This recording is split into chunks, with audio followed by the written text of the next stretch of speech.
Hola a todos, soy Pablo Veloso de Espacios de Crecimiento y en esta ocasión quería hablarles acerca del descubrir.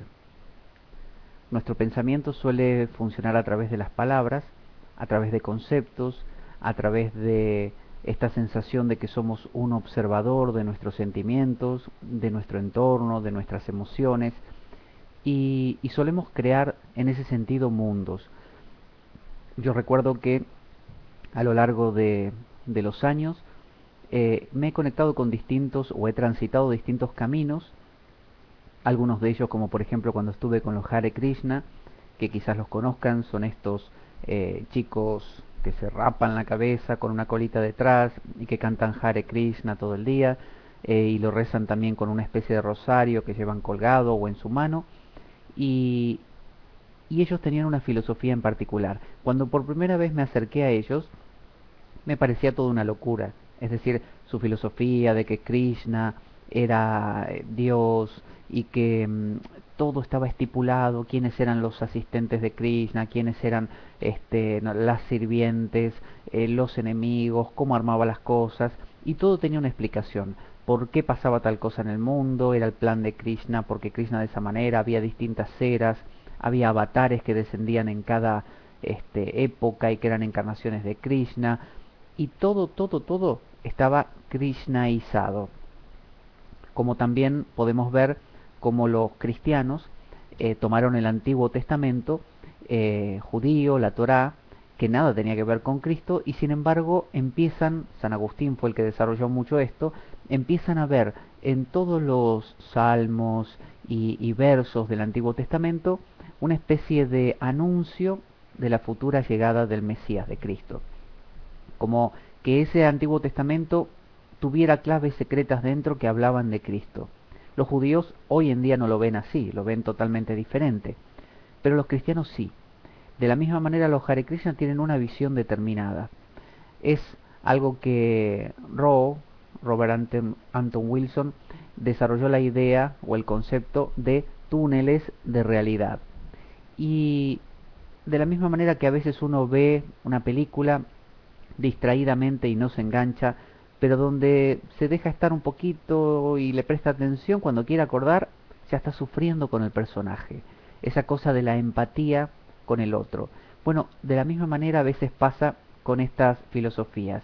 Llámense Hare Krishna, llámense cristianismo, llámense budismo con el mantra Namyo Horenge Kyo o lo que uno quiera, hasta las formas más sutiles de taoísmo, no dualismo, Brahman y el Advaita y todo eso. Cuando uno quiere acordar, está completamente convencido de que existe el samsara, la rueda de nacimientos y muertes, de que existe el karma, que es algo que uno tiene que pagar, que uno acumula, vaya a saber dónde. Bueno, es decir, uno empieza a decodificar la realidad con ese paradigma, empieza a superponer a la realidad una especie de plantilla, una especie de red, ¿no? Que cartografía lo que uno ve. Y cuando quiere acordarlo lo cree pero firmemente, y todo su mundo lo traduce en eso. Un cristiano, obviamente, todo su mundo está traducido en Cristo.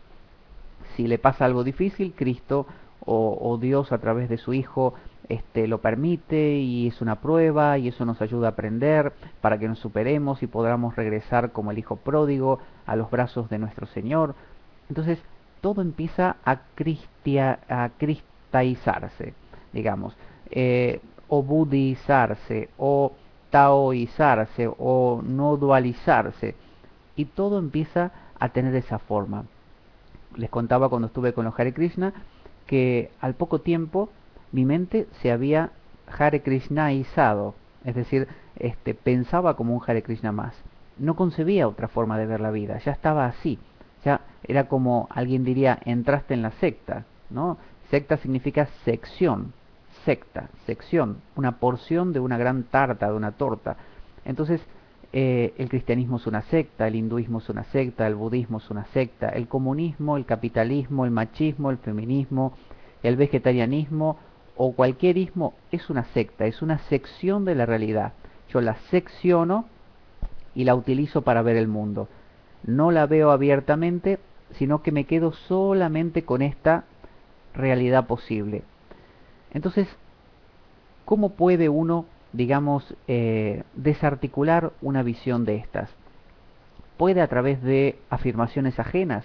Por ejemplo, yo creo que todo es una cuestión de Cristo, que Cristo nos plantea cosas para que aprendamos, nos manda aquí a la tierra, que Él vino a salvar a la humanidad, supongamos.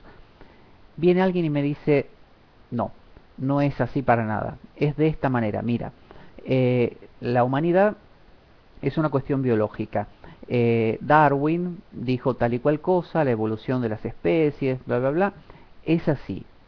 Entonces, ¿qué pasa? Confronta una realidad con la mía. Lo que normalmente pasa en esos casos es una especie de choque de titanes, a ver quién gana. Si el argumento de uno es más poderoso, puede pasar dos cosas. O el otro se hace chiquito, pequeño, y queda apabullado, queda temeroso, y poco a poco se junta con otros que tienen un poco más de fuerza de su grupo y lo refuerzan. Y vuelve entonces a estar convencido. Porque lo que no quiere es la inseguridad. Entonces, esto, la idea de afuera que viene y quiere entrar, que quiere imponerse, la mayoría de las veces no da un resultado. Cuando una persona dice, ¿hay vida después de la muerte? Quiere decir que tiene la expectativa de que haya y quiere saber si realmente lo hay. En realidad desearía que haya vida después de la muerte, si no, no lo preguntaría. Y viene alguien y le responde, no, no hay vida después de la muerte. La persona es como que eso no le entra, porque no era lo que quería escuchar. Ahora si la persona le dice, no hay vida después de la muerte porque bla bla bla bla bla bla bla bla bla, ya los argumentos pesan más. Puede ser que esa persona al haber oído eso cambie, ¿no? Que haya un reordenamiento y que acabe pensando de que no hay vida después de la muerte. Pero ¿qué sucede? Esta actitud afirmativa, positiva, de pregonar, a veces suena muy invasiva, muy masculina, como el bulldozer, ese tractor que rompe la tierra, ¿no? Y saca trozos, o el cohete, que es como una especie de pene volador que va hacia la luna, como perforando el cielo. Esa idea de querer entrar, perforar a la fuerza, me meto dentro tuyo y soy yo en ti. Esa es la idea masculina. Sin embargo, la idea femenina es muy interesante. No digo que la masculina no funcione. Por eso digo que en muchos casos sí lo hace. Sí lo hace. Es como el beba Coca-Cola, beba Coca-Cola, beba Coca-Cola. Tarde o temprano o hace efecto o por lo menos cambia ciertas cosas. Entonces, exponerse a una enseñanza, sea el no dualismo, sea el cristianismo o lo que fuera, eh, puede reordenar una mente. Alguien puede escuchar, mira, el yo no existe. El yo no existe, fíjate por esto, por lo otro, el yo no existe, como por ejemplo lo tenemos a Nisargadatta Maharaj, no sé, Ramesh Balsekar, Ramana Maharshi, son todos maestros o enseñantes positivos. Ellos dicen lo que consideran que es una verdad. Y el que lo oye tiene dos opciones, o se cierra y no lo quiere escuchar y refuerza lo que ya tenía para defenderse, o por alguna razón eso entra. Y entra como una especie de caballo de Troya que entra y se abre una vez dentro y revela su contenido y no hay forma de sacarlo, ya está. Es como si nos hubieran inoculado un virus que se reproduce y se reproduce. Pero muchos sistemas inmunológicos, muchas personas van a bloquear esto y no van a dejar que entre. Entonces, otras personas utilizan el método femenino, que es más lento. Es decir, hay que disponer de más tiempo. Cuando alguien pregunta, ¿hay vida después de la muerte? Lo más simple, fíjense el tiempo que lleva, decir no, o no, por tal, tal y cual cosa. Ya está. Ahora el método femenino es más lento, más progresivo. Piensen, el pene masculino, ¿qué hace? Penetra, deja su simiente y se va. En cambio, la vagina, símbolo femenino, lo que hace es, dentro de ella, mantiene esa vida, la va nutriendo, la va fortaleciendo, la va gestando y tarde o temprano esa nueva vida nace. Nace y se vuelve independiente. Eso es lo que Sócrates, por ejemplo, este filósofo griego, nombraba como la mayéutica o mayéutica, que su madre era una partera y como tal estaba acostumbrada a ayudar a dar a luz, ¿no? A generar esa vida. Él se ve que lo había observado y le quedó esta idea de que ayudar a parir algo y no tanto entrar en otro e impostar ahí una realidad. Entonces, cuando la gente se acercaba a Sócrates, Sócrates no les decía, le preguntaban, ¿qué opinas de, no sé, de la verdad? Y él decía, no, la verdad no existe, o la verdad es tal y cual cosa. No, porque él sabía que eso era su punto de vista, que por más que al otro le pudiera hasta llegar y reordenarlo y acabase pensando como Sócrates, no sería la verdad, como Sócrates pensaba que no había una verdad única, sino distintas formas de verla, sentiría Sócrates que le estaba imponiendo lo suyo tarde o temprano, como que generó un clon. Y Sócrates era más partidario de otra cosa, que es esto de ayudar a parir, más femenino, más pasivo. Obviamente requería muchísimo más tiempo, Sócrates lo tenía. Sócrates tenía una esposa muy malvada, eso dice la tradición, llamada Xantippe, con X al principio, Xantippe, y era tan cruel con él que lo golpeaba hasta físicamente. Una vez le derramó agua hirviendo en el rostro y quedó quemado para toda la vida Sócrates. Por eso decía Sócrates, gracias a que tengo una mujer así, es que estoy todo el día caminando por la calle hablando de filosofía. Si no fuera por mi mujer, yo no sería lo que soy, decía él. Los romanos, posteriormente, cuando les tocaba una mujer de muy mal carácter como esposa, decían, es una Xantippe, ¿no es cierto? Quedó el nombre. Entonces, ¿qué sucede? Sócrates no iba por un método positivo, no iba a decirle a la gente, mire, usted lo que tiene que pensar es tal cosa, porque lo dice tal otro filósofo o está en el libro tal, y escuche, es el peso de la autoridad, tiene que ser así. Él sabía que si decía eso, o generaba un clon, si la persona se abría, o reordenaba un poquito la mente de esa persona y algunas ideas entraban, o se cerraba por completo. Pero él prefería el método de la mayéutica, el método de la matrona, el método de la partera que da luz. ¿Y qué hacía? Preguntaba. No le decía a la persona qué era qué. Por ejemplo, la persona decía, Sócrates, ¿qué es la verdad? ¿Existe la verdad? Entonces Sócrates hacía miles de preguntas. Por ejemplo, ¿por qué quieres saber acerca de la verdad? Entonces la persona empezaba, algunos se ofendían, se molestaban, se mosqueaban y lo mandaban al cuerno a Sócrates, que de hecho es lo que le pasó. Como mucha gente se fue cansando de que él les preguntara todo el tiempo, los hiciera pensar, decidieron deshacerse del problema. Como dicen, muerto el perro se acabó la rabia, lo mataron. La cicuta famosa que tuvo que beber y se murió. Pero él lo que hacía era hacerles cuestionar, ¿por qué quieres saber acerca de la verdad? Y la persona no se lo había preguntado nunca. Normalmente cuando nos preguntan, ¿por qué quieres saber acerca de la verdad? O uno dice, no sé, ¿cómo es vivir acorde a la naturaleza? ¿Qué es la naturaleza para ti?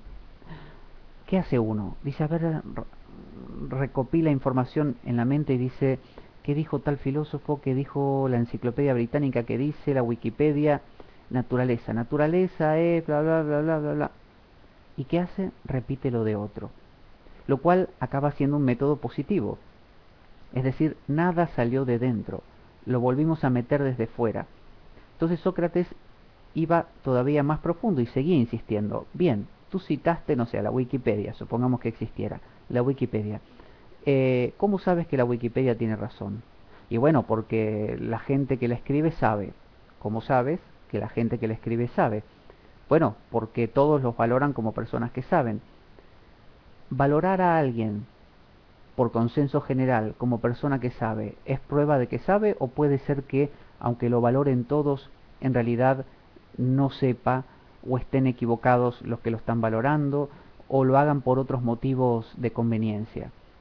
Y sí, podrías. Entonces la persona poco a poco empieza a parir algo, empieza a descubrir algo. Y fíjense qué interesante que es hoy en día, con tanta proliferación de maestros y de seguimiento y no dualidad y taoísmo y no sé, budismo e hinduismo y cristianismo, esotérico, no esotérico, maestros ascendidos. Cuestionar, a veces no cuestionamos ni siquiera, yo veo mucho afirmaciones como gratuitas. Claro, porque nosotros en otra encarnación, espera, ¿Cómo que en otra encarnación? ¿Qué es una encarnación? Y bueno, encarnar quiere decir venir a la carne. ¿Qué es lo que viene a la carne entonces? Cuéntame. Bueno, lo que viene es el espíritu. ¿De dónde viene? ¿De otro planeta? No, no, no, viene de un nivel sutil. ¿Qué es un nivel sutil? A veces utilizamos palabras y expresiones de manera gratuita. Las, las aprendimos así y así como las aprendimos las repetimos. Y acabamos creando mundos, como este que yo les contaba de los Hare Krishna, o como el cristiano, o como el que fuera, porque la jerga se nos hace cotidiana, el léxico se nos hace normal.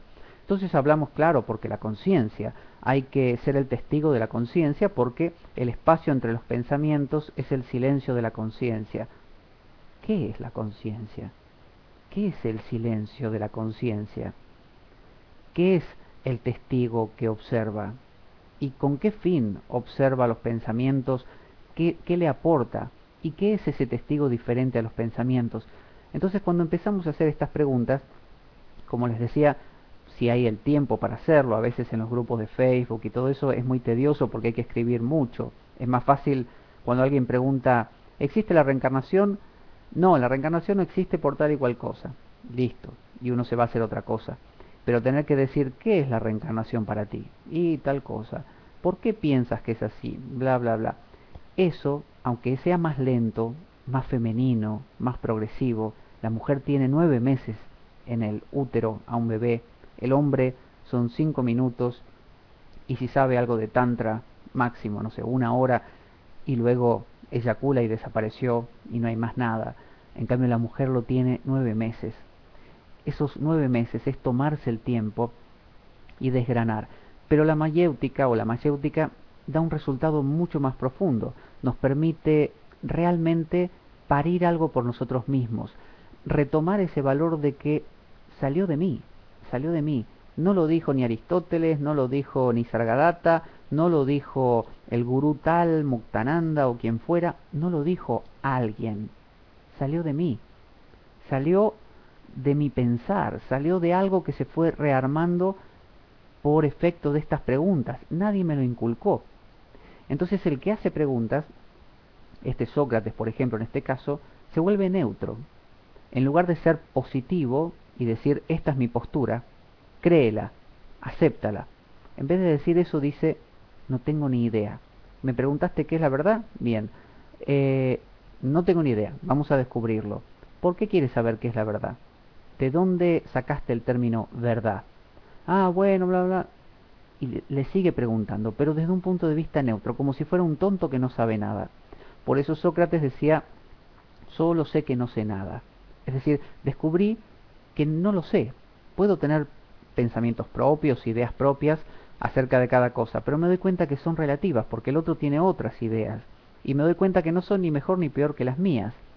Pero decía Sócrates, yo sé que no sé nada de ningún tema. Me dicen que es la verdad, no tengo ni idea. Me dicen si existe, supongamos, el Brahman o el Tao, no tengo ni idea.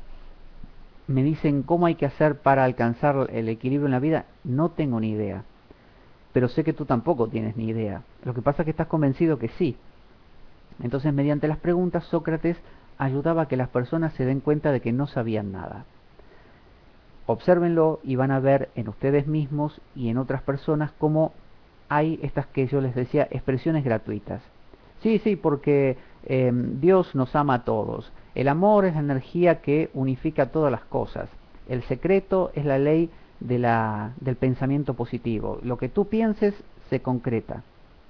¿Has cuestionado alguna vez todo eso? Ah, sí, porque tú eres muy mental. Estás todo el tiempo racionalizándolo todo. Tienes que sentirlo más. Bueno, de acuerdo. Pero si el pensamiento es lo que a través del lenguaje construye todo nuestro mundo, ¿no es cierto? Y aún da forma al sentimiento, a las sensaciones, como alegría, tristeza, les da forma, las hace guardar como recuerdo, ¿no? Las replantea. Entonces el pensamiento es la herramienta para resolver las cosas. ¿Con qué otra cosa las vamos a resolver? Con el cuerpo. El cuerpo acaba siendo, hilando más fino, un concepto también del pensar, ¿no? Es una idea. Por eso se dice que el cerebro no está dentro, perdón, la mente no está dentro del cerebro, el pensamiento no está dentro del cerebro, sino que el cerebro está dentro del pensamiento. Es decir, el pensamiento, al crear palabras y frases, arma la frase existe el cerebro y cumple tal función. Son nombres. Entonces el cerebro vive dentro del pensamiento y no al revés. Entonces, piensen un poquito en estas dos opciones. La versión positiva, la de esto es así porque yo lo veo así, y la mayéutica o la versión femenina de parir, de dar a luz. Primero gestar, ¿no? De a poquito, preguntas, respuestas, y finalmente quizás algo surge. Les cuento que si lo practican consigo mismos, cuando se descubren diciendo algo muy categórico, sí, porque esto es así, o también con otros, van a notar, eso sí, que más de uno les va a cerrar la puerta en la cara, se va a ofender, porque muchos piensan que es una especie de arrogancia o de pedantería el preguntar. Piensan que si uno pregunta es como un programa de preguntas y respuestas, donde a uno le dicen, ¿cuál es la capital de tal país? ¿Cuántos ríos tiene no sé qué? Y suena como que, ¿qué me estás preguntando? ¿Qué me estás evaluando para ver si sé o no sé? ¿Acaso tú no lo sabes que me lo tienes que preguntar? Así como con ironía. No, no, no. La intención es esa. Por eso Sócrates no solo lo planteaba como todo el tiempo preguntar, sino también como suavizar. De vez en cuando disolvía el tema o iba por las ramas o hablaba algo él, de manera que el otro no se sintiese asediado, porque también es feo cuando una persona tiene una posición tomada y el otro sistemáticamente golpea. ¿Y esto porque lo dices? ¿De dónde lo sacaste? Bla, bla, bla. Y a veces hay como una, hasta inclusive, una realmente arrogancia o pedantería en el preguntar cuando uno se siente como especial porque tiene esa herramienta. Uno dice, claro, yo soy neutro por completo, los tontos son los demás que tienen posiciones tomadas, yo estoy ajeno a todo, y no se da cuenta que esa misma persona tiene sus posiciones tomadas también. Entonces, el preguntar debe hacerse siempre con respeto, con cariño y si el otro quiere realmente. Muchas personas, cuando digamos le cogen el tranquillo, el ritmo a esta manera de, de acercarse también a algún tipo de descubrimiento a través de las preguntas, suelen digamos atacar a todos los que se le cruzan. Entonces viene una persona que de casualidad lo vino a visitar y le dice, ah, ¿tú eres cristiano? ¿Por qué Cristo? Y la persona quizás no tiene ganas de que le pregunten. Entonces, de la misma manera que uno no se mete en la casa de una persona que no lo invita, de la misma manera preguntar, por el solo hecho de poner en ridículo al otro, o de burlarse, o de sentirse uno con una especie de autoestima alta por haber denigrado al otro. Alguien dijo alguna vez que hay personas que son altas por sí mismas y otras personas que son altas porque cortan las cabezas de los demás. Entonces, mi consejo es, traten de no cortar las cabezas de los demás para sentirse altos. Sepan que somos todos iguales y que no hay nadie más allá que otro. Pero sí observen que aún las terminologías más despojadas, el Advaita Vedanta, la no dualidad, el taoísmo, siempre guardan términos y frases que son hechas, que están armadas y que pueden ser cuestionadas. Y cuando las cuestionamos nos damos cuenta de que son mucho más vacías de lo que creíamos, que teníamos una especie de supuestos, ¿no? Como si hubiéramos creado un edificio sobre un cimiento que vaya a saber si tenía alguna coherencia o era simplemente palabras que nos acostumbramos a manejar, jergas especiales que acuñamos y que claro, como nos juntamos, dice Dios los cría y ellos se juntan, como nos juntamos con otros que dicen lo mismo, todos hablamos de que no sé, del karma y el karma y el karma y el karma y estamos todos convencidísimos porque entre nosotros nos fortalecemos. Entonces, cuestionense y si se da la oportunidad con amabilidad y con cariño, cuestionenlos y van a darse cuenta de una cosa maravillosa. Cuando hemos hablado otras veces acerca del exocerebro, es decir, les llaman a veces la prótesis cultural, ¿no? La cultura, el otro, la mente del otro, el pensamiento del otro es mi extensión. Lo que yo no sé, por ejemplo, yo no sé de mecánica, el mecánico sí, yo no sé de carpintería, el carpintero sí. Ellos son partes de mi cerebro, como si el cerebro no estuviera solo aquí, fuera un todo, un todo. Toda la sociedad es un solo ser. Entonces, la cultura que maneja esa sociedad es como una especie de cerebro externo. Y van a ver que cuando entonces hacen preguntas a otro, se las hacen también.